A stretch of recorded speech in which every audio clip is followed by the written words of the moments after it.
All right, now that we have our buttercream, let's work on coloring. So I have teal and burgundy set out because I think that'll be a pretty fun color combination for you. Now, as you're working with food coloring, what you can do is stick in a toothpick or a small spoon like I have here and spoon just a little bit into your frosting.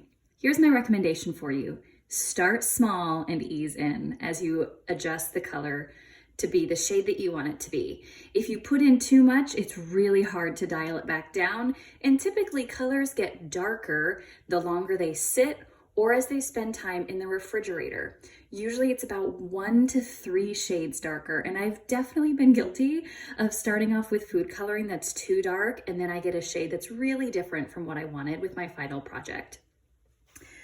Now, we can start off by adding the food coloring to our bowls here.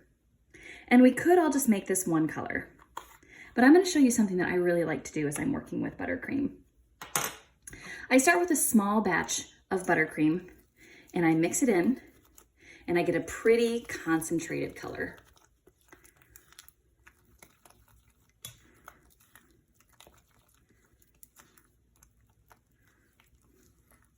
That's a nice teal shade. Now what I'm going to do is throw in some white, but I won't mix it in all the way. There's some white. And I'm only gonna mix it in part of the way.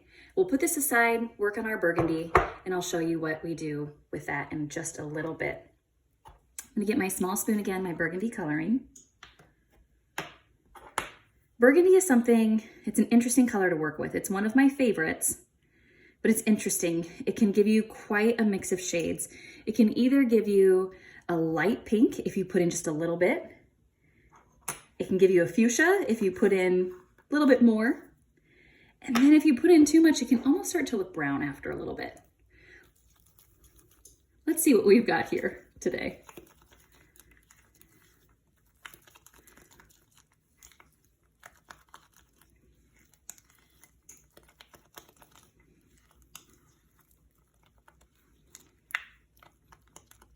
This is kind of a darker fuchsia here. Not quite burgundy, but you know what? I like it, so I'm gonna leave it. I'm gonna add in my white buttercream.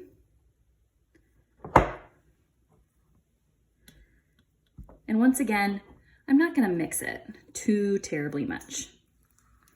Just a little bit. Now I have some piping bags prepared here, and I'll show you what I'm going to do with it now. Let me slip the burgundy in here first.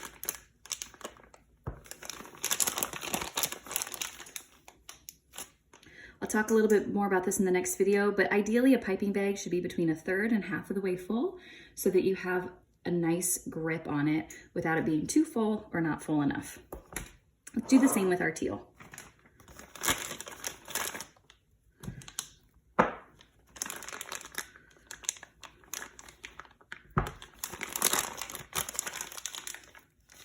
Okay, do you see how in the teal, once again, it's between 1/3 and half of the way full? And so we see a nice marbling of the color there. And now when I do some practice piping, I'll show you what that looks like. I really like to have a nice marbled color. We can always do a solid teal or a solid burgundy or a solid whatever color, but I really like the way we get kind of a gradient when we mix that white and our solid color. I'm gonna pull out some wax paper to do some practice piping on. This will protect my countertop from stains.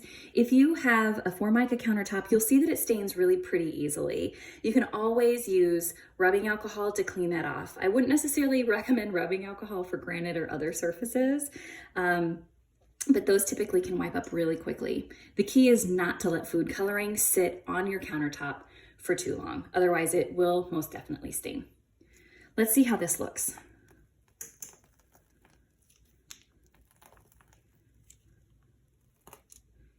Do we see how we have some nice marbling there? So instead of it being that solid color, we have a really nice blend. I'll show you what the burgundy looks like here.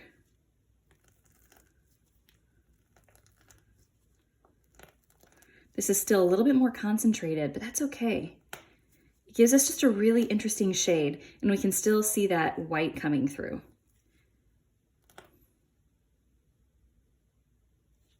And And there you go. That's food coloring.